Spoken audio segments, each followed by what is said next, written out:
kegiatan kami ya, kita kemarin tuh kedatangan anggota komisioner KPRI ya, Pak Idam Holik ya. Tipe kepemimpinan Bapak ini lebih ke mendengar Nah, dan merangkul ya, Pak? Saya setuju sih, Pak, karena seringkali memang lebih banyak mendengar itu lebih banyak menyelesaikan masalah daripada kita sibuk dengan hiruk-pikuk yang tidak menyelesaikan masalah gitu ya, Pak, ya.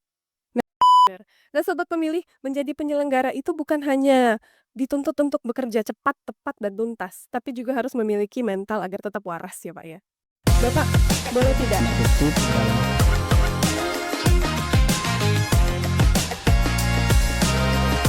Pasti bukan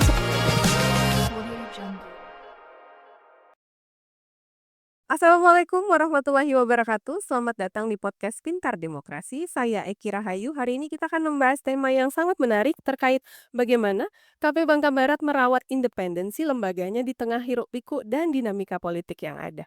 Sobat pemilih, KPI Bangka Barat baru saja menuntaskan dua agenda besar demokrasi, yakni Pemilu 2024 dan Pilkada 2024. Nah, KPI Bangka Barat juga berhasil melaluinya dengan cukup baik, termasuk saat harus melakukan pemungutan suara ulang di Desa Sinar Manik. Apa saja tantangannya, bagaimana seberapa besar tekanan yang datang, dan bagaimana KPU Bangka Barat sebagai, wasit yang adil tetap berdiri tegak. Bersama saya sudah hadir Ketua KPU Kabupaten Bangka Barat, Bapak Darjono. Selamat datang Bapak, apa kabar? alhamdulillah baik, Bu. Nah, Bapak boleh tidak, diceritakan bagaimana perasaannya Bapak setelah melalui pemilu dan pilkada 2024 kemarin? Lega, Pak? Alhamdulillah semuanya yang berjalan, lancar, aman dan damai. Alhamdulillah. Nah, Bapak, boleh tidak disampaikan ke viewers kita, background Bapak sebelum jadi penyelenggara pemilu? Mmm, Benar Bapak Ibu ya, jadi saya menyukai dunia kepemiluan ini dari mulai saya dari mahasiswa ya. Jadi dari mulai mahasiswa saya sudah, mengikuti kegiatan-kegiatan KPU ya, baik itu bentuk sosialisasi, kemudian saya juga mengikuti, beberapa lembaga survei ya, tentang pemetaan, kepemiluan ya, baik itu pilpres, kemudian, pilkada atau, kalau dulu pilgub, pilbub ya, seperti itu ya. Dan, kemudian setelah itu saya, background-nya di penyuluh agama ya, jadi penyuluh agama yang biasa berhadapan dengan masyarakat seperti itu. Kemudian, saya juga, pernah diamanahkan menjadi seorang guru ya. Di guru itu, saya belajar, menyelesaikan dinamika-dinamika di dalam dunia pendidikan baik, kepada siswa maupun kita antar sesama guru. Oh, jadi pernah guru ya, Pak, ya? Ya, Jadi guru. Oke, guru lalu loncat menjadi ketua KPU. Ini switching karir yang menarik ini, Pak. Tapi menurut saya nih, kalau dipikir-pikir tugasnya tidak jauh berbeda. Sama-sama butuh banyak kesabaran, sama-sama dikelilingi orang-orang yang suka protes mungkin termasuk saya ya, Pak, ya. Dan sama-sama mendidik, benar begitu, Pak? benar sekali. Oke. Bapak, hari ini kita akan berbicara terkait independensi lembaga kita dan bagaimana kita merawatnya. Nah, Pak, kalau berbicara mengenai demokrasi, itu sebuah pertandingan besar ya, Pak, ya. Maka KPU, bisa diibaratkan sebagai wasit. Tidak boleh silau oleh, sorak-sorai penonton, tidak boleh tergoda rayuan pemain, tapi juga harus netral di lapangan yang penuh intrik gitu, Pak. Nah, saya yakin ini bukan pekerjaan yang mudah. Saya penasaran, Pak, bagaimana KPU Bangka Barat menjaga jarak yang aman dari semua tekanan tersebut dan bagaimana Bapak memaknai independensi kita sebagai penyelenggara? Silakan, Pak. Ya, setelah, saya dilantik menjadi anggota komisioner ya, kemudian dipilih oleh, kawan-kawan komisioner untuk menjadi ketua, di situ saya menyadari ya, bahwa saya harus mendapat dukungan. Yang pertama yaitu dukungan dari kawan-kawan penyelenggara ya, atau dari internal ya, kemudian saya juga harus mendapat, dukungan ya, dukungan dari kawan-kawan eksternal ya. Dengan adanya dukungan atau trust kepercayaan inilah yang saya bangun ya, seperti itu. Kemudian ya, saya juga tidak lepas dari tentang aturan-aturan. Misalnya saya harus patuh dengan undang-undang kepemiluan, kemudian, PKPU, Juknis, SE, SD ya, seperti itu yang baik itu diturunkan oleh, KPRI itu sendiri dan, diturunkan juga oleh KPU provinsi ya. Dan kemudian, saya lebih banyak mendengar ya. Jadi saya mendengar ya, saya bukan hanya mendengar di satu sisi, tetapi saya coba mendengar ya, karena kita lakukan ini adalah suatu hal yang proses yang dinikmatin banyak orang. Jadi saya dengar, dari, LO partai politik, kemudian pasangan calon atau calon itu sendiri, supaya apa? Supaya nanti ketika kita membuat suatu keputusan itu, paling tidak kita bisa menyentuh banyak orang dan keputusan kita bisa diterima, dengan semua yang semuanya ya baik bisa diterima seperti itu. Kemudian saya juga tidak luput, mendengar dari masukan, Bapak Ibu komisioner ya, saya dengar ya. Nah ketika dari Bapak Ibu komisioner sudah menganggap positif, ya bismillah saya tetapkan. Tapi alhamdulillah sampai sekarang semuanya berjalan aman dan lancar. Baik, menarik. Berarti tipe kepemimpinan Bapak ini lebih ke mendengar Boleh. dan merangkul ya, Pak? Nah, saya setuju sih, Pak, karena seringkali memang lebih banyak mendengar itu lebih banyak menyelesaikan masalah daripada kita sibuk dengan hiruk-pikuk yang tidak menyelesaikan masalah gitu ya, Pak, ya. Nah, baik Bapak, di daerah godaannya kan beda nih, Pak, di Bangka Barat. Ini bukan hanya tekanan dari elit politik, tapi juga dari tekanan sosial, bahkan mungkin dari keluarga terdekat. Nah, pernah tidak Pak, Bapak sebagai ketua KPU berada dalam posisi yang serba sulit, serba salah begitu, Pak? Oh, saya memahami ya ketika, saya menjabat sebagai ketua ya, mau tidak mau saya akan menjadi objek sasaran ya, tanda kutip dalam hal berbentuk kepentingan ya, baik itu dari teman sendiri ya, saudara, kerabat maupun orang-orang terdekat kita. Tetapi saya menyadari bahwa yang saya bawa ini bukan, nama pribadi, tetapi yang saya bawa ini nama lembaga ya, ya independensi lembaga yang saya bawa ya, saya hanya menjelaskan ya segala sesuatu yang harus dilakukan sesuai dengan aturan yang ada ya, seperti itu. Nah, dengan kita jelaskan ya seperti itu ya, meskipun kita memahami ya dari semua orang yang, mendekatin kita pasti menginginkan ya baik itu calon maupun pasangan calonnya untuk menang dalam, pertandingan baik itu di pemilu maupun, pilkada. Tetapi kami menjelaskan ya kami hanya sebagai penyelenggara. Jadi hal apapun yang berurusan dengan penyelenggara ya kita layani dengan sebaik-baiknya. Nah, dengan pola-pola seperti inilah kita belajar ya, mengalah ya, kemudian bersabar, kemudian belajar memberi, step by step kesejukan ya paling tidak ini, mengurangi tekanan ya. Dan alhamdulillah sampai sekarang ya saya menganggapin enggak ada tekanan yang berarti, semuanya baik-baik saja seperti itu. Oke. Artinya selagi kita masih on the track, kita sangat tidak perlu takut atau merasa bersalah gitu ya, Pak, ya? Benar. Baik, Pak. Pilkada 2024 itu kan ramai di media sosial, penuh tantangan, mulai dari waktunya yang amat sempit, jarak dari pemilu 2024 ke pilkada juga amat sangat sempit. Nah, tapi lagi-lagi alhamdulillah KPU Kabupaten Bangka Barat berhasil melaluinya ya, Pak Ketua, beserta para jajarannya. Nah, boleh cerita sedikit tak, dapur kita sebagai penyelenggara itu seperti apa pada saat menjelang hari pencoblosan atau pada saat hari pencoblosan? Ya, jadi yang mengalaminya bukan hanya di KPU Bangka Barat ya, saya yakin, secara nasional ya karena, tahapan kita kemarin berdempetan dari mulai pemilunya masih, berproses kemudian kita harus menyelesaikan pilkada seperti Betul. itu. Nah, khusus di Bangka Barat ya, saya, karena saya ini hobinya di lapangan Ibu, jadi mulai dari guru ya, saya biasa berkomunikasi dengan siswa seperti itu. Dan begitu juga ketika proses-proses, kemarin saya lebih banyak berkomunikasi kepada masyarakat ya. Dan kebetulan ada sebagian masyarakat itu tidak mengetahui bahwa saya itu ketua KPU Bangka Barat. Nah, dengan pola-pola seperti itu saya bisa mendengar, apa sih yang diinginkan oleh masyarakat, kepemiluan itu seperti apa, yang diharapkan seperti apa. Nah, kemudian setelah itu, saya berpikir ya, dari apa yang, saya diskusikan di masyarakat atau yang saya dengar dari masyarakat, maka, saya coba mengundi 2 teori ya. Teori yang pertama yaitu, yang diperunggi oleh masyarakat itu adalah logistik ya. Nah, masyarakat itu sering berbicara, "Oh, logistik itu gini gini gini gini." Nah, ketika itu saya tahu permasalahannya, kemudian, saya, eee menyuruh ya atau menantang kepada seluruh komisioner dan kemudian, tim sekretariat untuk langsung turun ya pendistribusian logistik. Supaya apa? Dengan kita turun pendistribusian logistik kita mengetahui ya daerah mana yang telah kita turunkan, daerah mana yang masih belum kita turunkan, seperti itu. Dan kemudian dengan kita turun secara langsung kita akan bisa mengetahui efisiensi waktu ya. Jadi kita bisa mengukur kecepatan waktu yang kita lakukan dan alhamdulillah prosesnya kemarin, bisa berjalan seperti itu ya. Kemudian, setelah logistik yang penting itu tidak lain adalah hari pencoblosan, karena dari seluruh tahapan itu yang ditunggu oleh masyarakat ya. Begitu juga mungkin, calon yang ditunggu itu adalah proses pencoblosan di hari H itu. Nah, di hari H itu ya salah satu strategi, kita kemarin yaitu, meminta kepada komisioner itu stay di kecamatannya masing-masing. Jadi dibagi per kecamatan didampingi oleh pihak sekretariat ya, supaya apa? Supaya nanti semuanya tidak tersenter di mentok. Saya bisa membayangkan kalau seandainya masalahnya itu di Paritiga, sedangkan komisionernya stay di mentok. Nah, berapa banyak waktu yang harus kita jangkau untuk datang ke Paritiga, seperti itu. Tetapi dengan, para bapak ibu komisioner sudah di kecamatan yang ditugaskan masing-masing, kemudian didampingi oleh sekretariat, maka permasalahan-permasalahan baik itu di kecamatan maupun di desa itu cepat diselesaikan, seperti itu. Karena kalau di pemiluan itu setelah kita selesai mengurus, calon atau paslon itu, ya masalahnya ada di bawah, ya tidak lain, mendekati dari TPS dan yang lainnya, seperti itu. Oke. Tidur cukup, Pak, ketika itu, Pak? Alhamdulillah kalau dikatakan tidur cukup di KPU itu nggak ada, Oh, gitu ya? ya, karena kita 2359. Benar. Nah, sobat pemilih, menjadi penyelenggara itu bukan hanya dituntut untuk bekerja cepat, tepat, dan tuntas, tapi juga harus memiliki mental agar tetap waras ya, Pak, ya? Juga termasuk mungkin kita menyiapkan obat sedikit, obat masuk angin ya, Pak, ya, karena tidur kita memang kurang, gitu ya, Pak, ya, kira-kira? Nah, Bapak, yang paling menarik dan yang paling disoroti kemarin adalah PSTU di Desa Sinarmanik.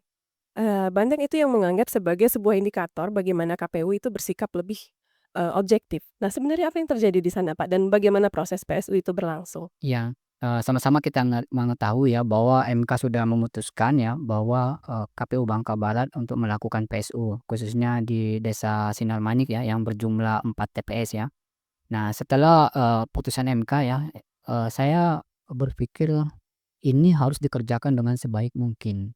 Karena apa? Karena sorotan mata tertujunya satu titik, yaitu Desa Sinar Manik, dan apabila, tidak dilakukan dengan sebaik mungkin, saya rasa konsekuensinya itu sangat berat ya, seperti itu ya, kita sebagai penyelenggara. Nah, kita beberapa hal yang strategi yang kita gunakan ya, yang pertama ya kita turun ke lapangan ya, kita sosialisasi kepada masyarakat khususnya di Desa Sinar Manik bahwa ada PSU ya di desa tersebut ya. Kemudian setelah kita sosialisasi ya, kita, melatih KPPS kita ya, atau yang kita sebut BIMTEK ya, kita BIMTEK ulang ya, supaya apa? Supaya ketika proses PSU yang dilakukan tidak terjadi kesalahan ya, seperti itu. Meskipun ya di PSU kemarin kita ada kendala, Ibu ya. Kita ada kendala kemarin, kita tidak boleh lagi merekrut badan ad hoc kita khusus, Mhm, PPK dan PPS. Nah, oke. dan otomatis ketika PPK dan PPS itu tidak ada, ya harus diambil alih oleh KPU Kabupaten Bangka Barat. Tapi yang seperti yang saya katakan Ibu, masalah itu ada di bawah. Makanya ketika, pas distribusi logistik itu saya langsung turun dan plus langsung tiba di desa itu beberapa komisioner. Supaya apa? Supaya, ketika hal-hal yang, tidak diinginkan bisa diselesaikan. Dan kemudian ada lagi strategi kita ya, di setiap TPS itu kita meletakkan satu komisioner. Karena kemarin kan anggota KPPS kita, bisa didampingi oleh PPS, PPK, ini kebetulan nggak ada. Jadi kita satu, TPS satu komisioner. Supaya apa? Supaya ada kendala atau ada hiruk-hiruknya di TPS itu bisa langsung diselesaikan oleh, anggota komisioner kita, seperti itu. Saya saja itu keliling, Bu. Saya ya kalau saya tidak saya itu, kelilingnya lebih dari 6 kali, Bu. Memastikan bahwa proses itu, harus berjalan dengan semestinya ya, karena sama-sama kita mengetahui ya PSU kemarin itu selain, dalam hal sisi penyelenggaraannya kita juga dihadapin dengan cuaca, Ibu. Oh, ya, Cuacanya cukup luar biasa, tetapi alhamdulillah ya semuanya bisa berjalan aman, damai, logistik kita dalam keadaan baik. Kemudian yang lebih, membahagiakan kami ya, kita kemarin tuh kedatangan anggota komisioner KPU RI ya, Pak Idam Holik ya. Kemudian didampingi juga oleh, ketua KPU provinsi dan anggota komisioner KPU provinsi lengkap ya, seperti itu. Nah, dengan adanya, komisioner RI dan komisioner, KPU provinsi ini sebagai suatu penyemangat, Bu. Yang awal-awalnya, kita merasa, beban PSU itu seperti apa ya, tapi alhamdulillah dengan kedatangan-kedatangan beliau ini alhamdulillah semuanya menjadi ringan, seperti itu, Ibu. oke, baik. Jadi kalau bisa dianalogikan, PSI ini semacam kalau di teknologi mungkin semacam restart ya, Pak, ya? Jadi kita benar-benar bertanggung jawab penuh agar hasilnya benar-benar kredibel gitu ya, Pak? Oke, baik, Bapak. Kerja di KPU itu kan sangat teknis, tapi, dampaknya juga sangat politis nih, Pak. Selain terdata kita bisa dituduh curang gitu ya, Pak, ya. Dan petugas di lapangan tuh seringkali mendapatkan, sasaran emosi dari publik. Nah, apa strategi KPU Bangka Barat dalam menjaga moral dan integritas tim-timnya, Pak? Ya. Yang pasti ya, untuk menimbulkan trust atau kepercayaan itu tidak bisa dilakukan dalam hanya 1 hari ya. Nah, saya yakin KPU Kabupaten Bangka Belitung juga baru bisa dipercayai ketika selesai, menuntaskan pemilu dan pilkada. Tetapi kita mempunyai strategi-strategi tersendiri ya, tidak lain ya kita memberi, BUMTEK lah, bimbingan teknis ya kepada, banyak ad hoc kita ya, yaitu berjenjang dari mulai PPK, kemudian PPS, begitu juga dengan, anggota KPPS kita dan kemudian memastikan ya segala sesuatu yang kita lakukan ya sesuai dengan SOP. Karena kita sudah sebenarnya di KPU, kabupaten itu jauh lebih mudah dibanding di KPRI yang mengeluarkan regulasi ya. Jadi kita di KPU kabupaten itu hanya menjalani regulasi yang diturunkan oleh, KPRI. Asalkan kita patuh dengan, PKPU, Juknis, SD dan yang lainnya insyaallah semuanya, bisa berjalan dengan baik. Tetapi, saya selalu menegaskan ya bahwa kerja-kerja kita ini dilihat banyak orang. Jadi bukan hanya dilihat kita secara pribadi enggak, tapi kerja-kerja kita ini dilihat oleh banyak orang dan pasti akan menanggung konsekuensi ya.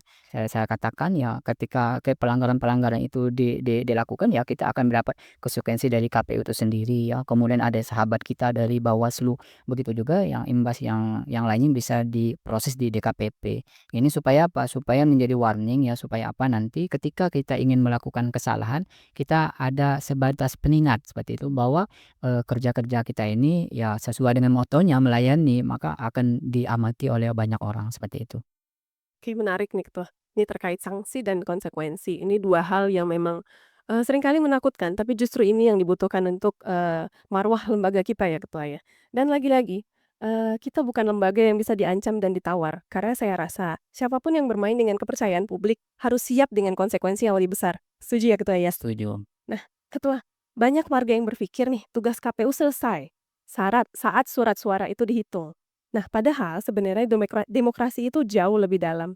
Menurut Ketua, apa makna demokrasi yang sebenarnya dari kacamata dan sudut pandang seorang penyelenggara? Ya, kalau secara umum sih, demokrasi itu adalah suatu ketataan kenegaraan ya, yang notabene kekuasaannya di rakyat itu sendiri. Itu kita berbicara secara umum, yang milih rakyat dan yang menikmatin juga rakyat.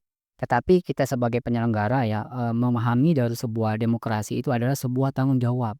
Kita punya kewajiban ya bagaimana menjalani semua proses tahapan itu sesuai SOP, ya seperti itu. Supaya apa? Supaya ketika apapun yang terjadi, di lapangan kita bisa mempertanggungjawabkannya. Makanya ada, kata-kata dari, KPU itu kan, mengatakan bahwa KPU itu harus, jurdil ya, dia harus bekerja jujur dan adil. Kemudian kita juga harus lubar ya, langsung, umum, bebas, rahasia, ya seperti itu. Kemudian, KPU juga mempunyai tanggung jawab untuk memberi kesempatan baik itu pemilih maupun, baik itu, penghuni maupun yang memilih, ketika sesuai dengan, aturan negaraan kita ya diperbolehkan, baik untuk, mereka untuk, menyatakan sanggup untuk menjadi, pemimpin, begitu juga sanggup untuk memilih. Kemudian selanjutnya kita juga mempunyai tanggung jawab untuk mensosialisasikan ya, memsosialisasikan dengan harapan setiap, pilkada maupun pemilu itu ada peningkatan dalam hal partisipasi. Nah itu kalau kita berbicara dalam, teknis, diartikan dari, proses, penyelenggara. Tetapi kalau kita berbicara agak lebih jauh ya, masalah demokrasi itu adalah apapun yang kita pilih hari ini ya, itu baik itu, pemilu dan pilkada ya, itu akan kita rasakan 5 tahun yang akan datangnya, ya baik maupun, buruknya. Oleh karena itu ya kita di KPU selalu mensosialisasikan, "Ayo jangan golput." Ya, karena apa? Karena apapun yang dipilih itu akan dirasakan ya, seperti itu kan.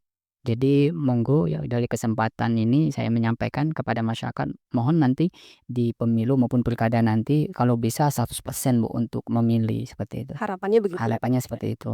Oke. Nah, eee, baik, Ketua, dari tadi kita sudah sangat, tegang sekali nih, Ketua. Boleh ya, Ketua, kita masuk ke segmen yang katanya paling ditunggu-tunggu, segmen ringan, cepat, tapi justru kadang yang paling jujur. Segmen kita adalah jawab cepat, tidak pakai pleno. Ketua, saya akan kasih beberapa pertanyaan-pertanyaan cepat, Bapak tinggal jawab spontan saja, tidak usah mikir terlalu panjang. Ketua siap ya? Siap. Oke. Dalam 3 kata, kerja di KPU itu? 2359 Oke. kesabaran dilayani. Oke, baik. Yang kedua, makanan khas Bangka Barat yang Ketua suka apa nih? Lempah kuning. Lempah kuning, baik. Eee, mana yang lebih bikin tegang nih, Ketua? Rekap surat suara atau saat Ketua lagi ngambek sama istri? Rekap prasmanan. Surat oh, berarti kalau dengan istri nggak ada masalah ya? Iya diselesaikan. Oke, siap. Yang paling sering ditanya ke Ketua nih, "Ketua, kapan gaji cair?" atau "Kapan hasil rekap keluar?" eee, bukan rekap, siapa yang menang. Oh, siapa yang menang, baik. Tapi kalau masalah gaji sering ditanyain juga Ketua? Enggak, Oh, tidak. Yang mana, pilih yang mana yang Ketua pilih, debat antar paslon atau debat antar emak-emak di TPS? debat antar paslon. Debat antar paslon. Sepertinya debat emak-emak juga, tidak menarik ya begitu ya Ketua? Kalau pemilihan Kan tersebut debat mana bukan ndak menarik, tapi tetapi penyelesaiannya harus diam. oh, ribet gitu ya Ketua? Oke, baik. Selanjutnya yang terakhir nih Ketua, kalau pemilu itu sepak bola, posisi Ketua itu lebih baik jadi wasit, striker, kiper, atau mungkin pelatih saja? Wasit ya, Was karena kita bisa menentukan kebijakan. oke, siap. Demikianlah tadi, terima kasih Ketua untuk, sudah ikut dalam segmen ini. Ini bukti bahwa demokrasi juga sebenarnya butuh tawa dan senyum. Sobat pemilih, kita masuk di segmen terakhir. Ketua, segmen terakhir ini berisi tentang refleksi dan harapan kita sebagai penyelenggara. Sebagai salah satu orang yang berdiri di garda terdepan nih Ketua, tentu Bapak tahu bahwa kemenangan sejati itu bukan hanya milik satu orang, tapi juga milik semua yang telah menjaga prosesnya tetap jujur dan adil. Nah, apa yang ingin Bapak sampaikan untuk semua yang telah berkontribusi pada pemilu dan pilkada 2024 lalu, Ketua? Baik Ibu, yang pertama ya saya ingin menjelaskan ya bahwa, keberhasilan pemilu dan pilkada itu tidak hanya keberhasilan oleh, KPU Kabupaten Bangka Barat itu sendiri ya, tetapi keberhasilan ini adalah keberhasilan bersama ya, yang mana ada sahabat kita Bawaslu ya, kemudian pihak kepolisian, TNI, kemudian, Kabinda ya, kemudian, yang tergabung dalam Forkopimda ya, tokoh agama, tokoh masyarakat ya, kemudian stakeholder yang terlibat semuanya ya, begitu juga awak media dan begitu juga khususnya, masyarakat kita yang khususnya di Kabupaten Bangka Barat.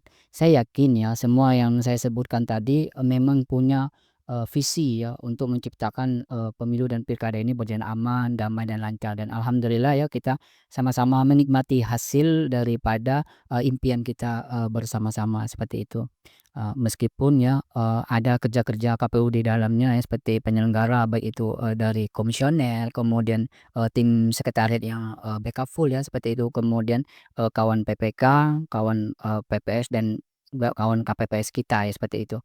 Eee, di kesempatan ini saya ingin mengucapkan ya terima kasih yang mewakili KPU Kabupaten Bangka Barat ya, saya ingin mengucapkan, terima kasih kepada semuanya ya. Seperti yang saya katakan keberhasilan pemilu dan pilkada ini adalah keberhasilan kita bersama. Kemudian kepada penyelenggara ya, saya hanya bertitip pesan ya untuk, pemilu maupun pilkada yang akan datang kan, bagaimana kita selalu meningkatkan sifat independensi kita ini ya. Ya, kita bisa dihargai oleh orang lain ya, kita bisa dihormatin orang lain ketika kita bisa menghormatin diri kita sendiri dan lembaga kita ya. Dan lambat laun apapun, yang kita lakukan itu pasti akan, mendapat protes dan yang lainnya, tetapi pada saatnya mereka akan memahami bahwa, KPU ya, itu tidak bisa diintervensi oleh siapapun. Kita, lembaga independen yang bisa menentukan, kebijakan sesuai dengan aturan yang ada, seperti itu. Oke. Berarti apa yang Bapak sampaikan itu menjadi pengingat bagi kita bahwa demokrasi ini bukan berdiri di satu pundak penyelenggara saja yaitu kita, tapi kerja-kerja diam banyak orang ya Ketua ya, yang mungkin tidak pernah masuk berita begitu. Benar benar sekali. Nah, Pak, berbicara tentang demokrasi tentu, kita tidak akan lengkap tanpa, eee, generasi muda. Nah, anak-anak muda kita hari ini adalah pemilih yang paling besar, tapi menurut saya sebagiannya adalah yang paling apatis, Ketua. Nah, bagaimana pesan Ketua KPU untuk mereka semua? Ya, di pemilu ya 2024 ya, DPT kita berjumlah 148.424 ya, yang mana pemilih milenial ini sebanyak 25% daripada DPT kita. Kemudian generasi Z ini, sebanyak 36%, ini luar biasa. Kemudian di pilkada kita di tahun 2024, DPT kita berjumlah 151.037 ya. Kemudian pemilih milenial kita naik menjadi 1% menjadi 26% ya. Kemudian, Gen Z kita di 36%, tetapi dalam bentuk DPT yang bertambah. Ya, dengan jumlah DP yang bertambah dari, pemilu kemarin seperti itu. Nah, ini menandakan bahwa, generasi Z kita atau milenial kita ini setiap, tahun atau setiap, tahapan kepemiluan maupun pilkada proses-prosesnya bertambah ya seperti itu. Nah, ini suatu hal yang luar biasa ya. Saya hanya berharap kepada generasi, milenial maupun Gen Z ya, jangan lupa untuk memilih ya. Karena yang seperti yang saya katakan ya, bahwa apa yang dipilih hari ini ya akan menentukan 5 tahun yang akan datang. Nah, salah satu untuk menyemangati Gen Z itu atau milenial ini bisa menyatukan impian. Misalnya ada impiannya seperti ini, nah tinggal dilihat sajalah, pasangan calon mana atau calon mana yang sama dengan impian, generasi milenial maupun generasi Z seperti itu, supaya penyemangat seperti itu. Nah, kalau masalah memilih ya sesuai dengan pilihannya masing-masing, tetapi paling tidak ya, generasi Z maupun milenial itu memberi kontribusi, ya memberi kontribusi dan, eee eee, generasi ini yang nanti akan mengurus bangsa kita di suatu saat akan datang. Jadi, jangan apatis untuk tanda kutip ke dunia, politik untuk memilih ya, seperti itu. Selebihnya kan tergantung kita yang menilai. Tapi saya menganggap ya kita di Indonesia ini baik-baik saja perpolitikan kita, seperti itu. Oke, baik berarti datang ke TPS itu penting, tapi lebih penting lagi datang dengan kesadaran ya. Karena memang demokrasi yang sehat tuh lahir bukan hanya dari sistem yang kuat, tapi juga dari kedewasaan pemilihnya. Menjaga netralitas bukan berarti tidak peduli. Justru karena peduli pada demokrasi, KPU Bangka Barat memilih untuk bersikap adil. Walau kadang beresiko tidak populer. Pemilu dan Pilkada 2024 telah usai, tapi perjalanan demokrasi kita masih panjang. Kita perlu lebih banyak penyelenggara yang kuat secara teknis, bersih secara moral, dan tegas dalam prinsip. Kadang yang paling berani bukan yang paling lantang bersuara, tapi yang paling tenang menjaga proses. Demokrasi bukan soal adu cepat soal hitung suara, tapi juga bagaimana menghitung kepercayaan. Terima kasih untuk kita semua yang sudah membuktikan bahwa independensi bukan sekedar jargon, tapi sikap yang konsisten dijaga. Demokrasi butuh banyak penjaga, dan kita semua adalah bagian dari itu. Terima kasih Bapak Ketua KPU Kabupaten Bangka Barat atas waktunya, dan terima kasih untuk Sobat Pemilih semua yang telah bersedia untuk menyimak acara ini. Saya Eki Rahayu Arisanti, sampai jumpa di episode berikutnya. Wassalamualaikum warahmatullahi wabarakatuh. Wah.